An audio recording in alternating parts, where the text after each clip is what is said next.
मेमन साहब, सबसे पहले तो आज ये बात है कि मौसमियाती तब्दीली हो रही है। आज मैं सिर्फ इस्लामाबाद के मौसम की बात करूं, कोई ऐसा जो मौसम है वो नहीं था कि बारिशें होंगी। अभी कुछ ही देर पहले, 2-3 घंटे पहले एक तूफ़ानी सी कैफियत हुई, बारिश हुई, और यही एडवाइजरी हो रही है कि नॉर्दर्न एरियाज़ में इसी महीने यानी जो मई स्टार्ट हुआ है उसमें ग्लोब फ्लाई सिचुएशन हो सकती है।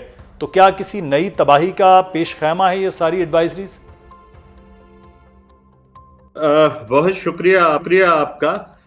देखिए, ये जो मई से लेके अगस्त और एक तक सितंबर के महीने हैं, ये हमारे लिए अब आजमाइश के महीने हैं। सिर्फ पाकिस्तान के लिए नहीं, बहैसियत मजमूई आप इस खिते में और बाकी दुनिया में भी देख रहे हैं कि कितनी शदीद बारिशें और सैलाब आने लगे हैं। और ये मौसमियाती तब्दीली अब अफसाना नहीं है, ये अब खुल के नजर आने लगी है। जिस एडवाइजरी का आपने जिक्र किया, एक तो अच्छी बात यह है कि वक्त से पहले अब थोड़े से निज़ाम बेहतर हुए मौसमियाती फोरकास्ट के, तो पेशन गोयां आ जाती हैं और थोड़ा सा वक्त मिलता है कि हम उसकी तैयारी कर सकें। ये तो आज का आपने तज़किरा किया। बिल्कुल हमें मौसम के सरप्राइजेस के लिए अब तैयार रहना पड़ेगा। आ जाते हैं इस सीजन में भी जो फोरकास्ट है, जो आउटलुक है। अभी देखें, आउटलुक जो है वो मंजरनामा होता है, क्योंकि 3 महीने का है। एक इदारा है सेस्कॉफ, ये south Asian climate outlook forum, जो अप्रैल की एंड में मीटअप करता है। उसमें साउथ एशियन कंट्रीज के एक्सपर्ट्स और इंटरनेशनल वेदर के, मेट्रोलॉजी के बहुत सारे माहिरीन मिल बैठ के एक तज्जिया करते हैं, और इस खिते के हवाले से बिलखुसूस। तो उनका ये कहना है कि इस साल अगस्त के मिड में या अगस्त में या आगे जाके एल नीनो इफेक्ट आएगा, जिसका भी आप तज़किरा कर रहे थे। और उसका नतीजा क्या होता है कि शदीद गर्मी पैदा होती है हमारे इस खिते के लिए, और उसकी वजह से जो आप समझे जो मॉइस्चर है वो कम होने लगता है। वो एक ड्राउट जैसी सिचुएशन, खुश्क साली, वो पैदा होने का इम्कान होता है। लेकिन यह है अगस्त का मिड तक। उससे पहले आइए, उससे पहले हमारा जो महकमा मौसमियात है उनकी जो फोरकास्ट है और अभी तक ठीक जा रही है कि हमारे पास एक समझे कि नॉर्मल रेनफॉल एक्सपेक्टेड है, ठीक, जितना पाकिस्तान में औसतन होता है। कहीं बहुत ज्यादा की अभी तक उसमें फोरकास्ट नहीं है। लेकिन जो लोकलाइज जो मकामी इफेक्ट है, जैसे अब गिलाफ की बात हो, जहन में रखिएगा कि इस साल हमारी बर्फ देर से पड़ी है, पाकिस्तान में कम पड़ी है। अब इन दोनों को जहन में रखिए, जब देर से पड़ी और कम पड़ी तो उसका मतलब है कि उसकी तह मोटी नहीं हुई, तह ठीक तरह से जमी नहीं है। और इससे पहले ही हमारे पास इस कर्दू में दर्जा हरारत 20 डिग्री को क्रॉस कर दिया। इसका नतीजा ये होता है कि इसके पिघलने का अमल तेज हो जाता है इसी बर्फ। यही वजह है कि ये गिलाफ की बात हो रही है कि इन बर्फ के जो हमें दूर से पहाड़ नजर आते हैं, उनके अंदर झीलें बनी होती और ये फट के खुलती हैं। जब खुलती हैं तो बड़े तूफानी रेले पानी के साथ, बर्फ और उसके साथ ये मिट्टी और पहाड़ के टुकड़े, सब कुछ साथ ला। मेमन साहब, जैसे पिछले साल की सिचुएशन हम देख रहे थे, बिल्कुल ऐसे ही हुआ कि वो पहाड़ी और पूरा वो बर्फ के साथ आया। तो खुदा न खास्ता इस बार भी वो सिचुएशन हो सकती है? इसका इम्कान मौजूद है। मैं तो सारे पाकिस्तान के दोस्तों को गुजारिश करूंगा कि जब इस तरह की एडवाइजरी आती है तो इसको प्लीज सीरियस लिया करें। लास्ट ईयर आपको याद होगा कि जिन दिनों में ये एडवाइजरी मौजूद थी, ये खदशा बताया गया था, महकमा मौसमियात, एनडीएमए, पीडीएमए सब बता रहे थे। लेकिन हो क्या रहा था कि सैकड़ों सयाह चिलास और इन इलाकों में घूम रहे थे और वो बेचारे शदीद परेशानी में और बड़े खौफनाक हादसा। आपको याद है पिछले साल कितनी जाने गई। तो मेरा ख्याल है कि हमें एक तो ये एहतियात करनी है। दूसरी अहम चीज जिसकी मुझे सबसे ज्यादा फिक्र है कि पहले हमारे पास ये जो फॉरेस्ट था ना, जंगलात, वो जब तक अच्छे थे तो ये पानी के इस बहाव को रेजिस्ट करते थे। ये कुदरती शील्ड थे, ये उसके बहाव के रफ्तार को तोड़ते थे, ये पत्थरों को जज्ब कर लेते थे, कहीं रोक देते थे। अब वो शील्ड हमने खत्म कर दिए। कश्मीर में भी है, खैबर पख्तूनख्वा और गिलगित में भी। ये तीनों इलाके डिफॉरेस्टेशन के हॉट स्पॉट्स हैं पाकिस्तान में। अच्छे जंगलात भी वही हैं, जंगलात की बर्बादी भी वही हो रही है। तो इस वजह से ये जो आप सैलाब जब आता है ऊपर से, तो अब उसकी कुदरती रुकावटें खत्म हो गई हैं। और मैं आखिरी बात गुजारिश करूं कि जो नदी नालों के साथ हमारी आबादियां हुई है, गरीब लोग, जमीन नहीं है, आबादी दुगनी होती जा रही है 15-20 साल के अंदर, वो सबसे ज्यादा वल्नरेबल हैं। उनके लिए अभी से महकमों को कुछ करना पड़ेगा। बिल्कुल सही। अच्छा, लेकिन एक चीज़ जो है वो सैलाबी सिचुएशन पे मुसद्दिक मलिक साहब जो वज़ीर भी हैं क्लाइमेट चेंज के, वो कह रहे थे कि 26% ज़्यादा मानसून जो है वो सख्त इस बार हो सकता है। अगर ये 26% ज़्यादा हो सकता है तो लास्ट ईयर की तरह फिर इस बार भी सैलाबी कैफियत ज़्यादा होगी। दरियाओं की मैं बात कर रहा हूँ, ज़्यादा सैलाब होंगे।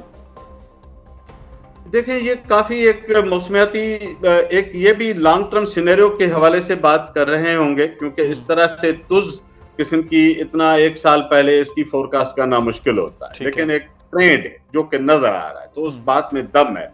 अब फर्ज कीजिए इस साल तो एल नीनो के वजह से या उससे पहले जो नॉर्मल बारिशें हैं, हो सकता है कि हमें खतरनाक सैलाब का सामना ना करना पड़े, और रेनफॉल भी ज्यादा नहीं है। लेकिन एक फैक्टर जो जो जिसका अलर्ट है कि एवरेज टेम्परेचर हाई होगा। ये coastal areas of Pakistan, Sindh और बलूचिस्तान में भी नॉर्मल से ऊपर है, और कश्मीर के इलाकों और पार्ट्स ऑफ गिलगित में भी ज्यादा है। अब उसका नतीजा क्या है? बेशक बारिशें ज्यादा ना भी पड़े, मेल्टिंग ज्यादा हो सकती है, गिलाफ हो सकते हैं, तो ये पानी तो फिर दरियाओं में ही उतरता है ना। खासतौर पर ये गिलगित वाला पार्ट तो ये इंडस को फीड करते हैं ये दरिया। और आगे चले जाएं ये इंडियन साइड पे तो हिंदू कुश कराक्रम वाला एक ही सिलसिला है, और अगर वहां भी वही सूरत हाल है जिसका इम्कान मौजूद है, तो फिर ये पिछले साल की तरह की सिनेरियो को हम उम्मीद करें कि ना हो, दुआ करें कि ना हो, लेकिन हमें तैयारी बदतर सूरत हाल की रखनी पड़ेगी। लेकिन सर तैयारी कैसे हो? आप हमेशा जो है वो डैम की मुखालिफत करते हैं। अब देखें, चनाब के अंदर कैपेसिटी उतनी नहीं है, पीछे से 4 लाख का रेला आ रहा है, तो उसने सैलाब ही करना है, लोगों की बस्तियां उजाड़नी है जगह। आप कहते हैं डैम्स भी नहीं बनने चाहिए, तो फिर तैयारी किस चीज की हो? गुज़श्ता बरस जो सैलाब आया था इंडिया में, हरियाणा, कश्मीर और पंजाब के दरियाओं से, वहां से डैम तोड़ के आया था। तो डैम तो वहां थे, 16 मिलियन एकड़ फीट के डैम थे कम से कम इंडिया के पास। अगर डैमों ने सैलाब रोकना होता तो इंडिया में रोक लेते। अच्छा, फिर आ जाइए हमारे पाकिस्तानी पंजाब के ये हमवार इलाके हैं, मैदानी इलाके हैं। आप और हम इस मुल्क के रहने वाले हैं, हम सामने नक्शा रख के देख सकते हैं कि चनाब, सतलज और रावी के मैदानी इलाकों में डैम बनाने की फेवरेबल साइट्स भी नहीं। चनाब में एक आध छोटे छोटे डैम्स की है। अगर आप 2-3 मिलियन एकड़ फीट रोक भी लें, फर्ज करें, पिछले साल तो मुझे नहीं पता है 20-25 मिलियन एकड़ फीट इन दरियाओं में पानी बह रहा था। चनाब तो 1 मिलियन को टच कर रहा था। तो मुझे बताइए कि ऐसे हालात में एक तो डैम की वहां साइट्स नहीं है। मतलब मैं डैम की मुखालफत नहीं करता एक लम्हे के लिए। आप किसी माहिर से, वापडा के इरिगेशन डिपार्टमेंट पंजाब से पूछ लें कि रावी और सतलज के मैदान में कहां और कैसे डैम बन सकता है, डैम की इंजीनियरिंग होती है। तो वो सिचुएशन फेवरेबल नहीं है। दूसरी तरफ आ जाइए, इंडस पे एक डैम की साइट है, बादशाह, माशाल्लाह 27 साल हो गए बादशाह ज़ेरे तमीर है। वो काउंसिल ऑफ कॉमन इंटरेस्ट में सूबों ने उसको अप्रूव भी कर दिया, हालांकि सिंध में कुछ लोगों के तहफ़्फ़ुज़ात थे, लेकिन चले सूबों ने अप्रूव कर दिया ना। अब वो भी तो पूरा नहीं बन रहा, तो जो बनाना है वो हमसे 27 साल से नहीं बन रहा। 10 साल से लेट हो चुका है।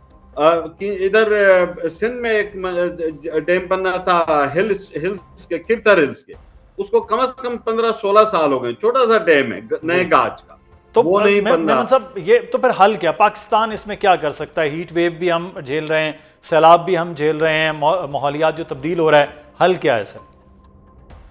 मेरा ख्याल है हमें इंजीनियरिंग के बजाय फितरी हल के तरफ सोचना पड़ेगा। अब आप सोचिए कि पिछले साल जो बारिशें थी, जो भी सैलाब था, क्या वो सिर्फ पानी की वजह से तबाही आई, या हमने उसके रास्ते बंद किए थे, तबाही उसकी वजह से आई? सियालकोट में क्यों नाले पलटे थे? जी। इस पूरे बेल्ट में, गुजरांवाला में क्या हुआ था? ये ख्वाजा आसिफ साहब की स्टेटमेंट्स हैं कि ये सारे नाले जो हैं वो बंद थे। तो मेरा ख्याल है सबसे पहला काम, आप देखें रावी के अंदर क्या कुछ नहीं बना हुआ था, जमींदार आप बंद बने हुए हैं, हजारों एकड़ पे काश्त हो रही। तो ये दरिया के रास्ते थे, हिस्टोरिकली पानी यहाँ से गुजरता था, इससे ज्यादा पानी गुजरता था, तबाहियां नहीं होती थी। अब क्यों होती है? पानी से ज्यादा मसला हमें हल तबाही का ढूंढना है। फिर आएंगे कि पानी का बेहतर इस्तेमाल कैसे करें, वो दूसरा पार्ट है उसका। सबसे पहले दरियाओं में और पानी के बहाव के रास्ते खाली करवाने पड़ेंगे हमें। ये पानी के रास्ते हैं। ये सबसे इंपॉर्टेंट आपने जो बात की, मैं वक्त खत्म हो रहा है, अगले आने वाले दिनों में इंशाल्लाह हम आपसे मजीद बात करेंगे। पानी के बहाव जो है ना नाज़रीन, वो नहीं रोकना चाहिए। पानी, दरिया अपने रास्ते खुद बनाते हैं। सदियों से, हज़ारों साल से ये दरिया इसी तरह से बहते आ रहे हैं। इनके रास्ते में अगर आप रुकावट करेंगे तो फिर दरिया और नेचर आपसे बदला लेगी, जिसका हमने पिछले सालों में मुसलसल वो नज़ारा भी देख लिया। और हम नहीं चाहते कि ऐसा कुछ खुदा न खास्ता पाकिस्तान के लिए मज़ीद मुश्किलात हों।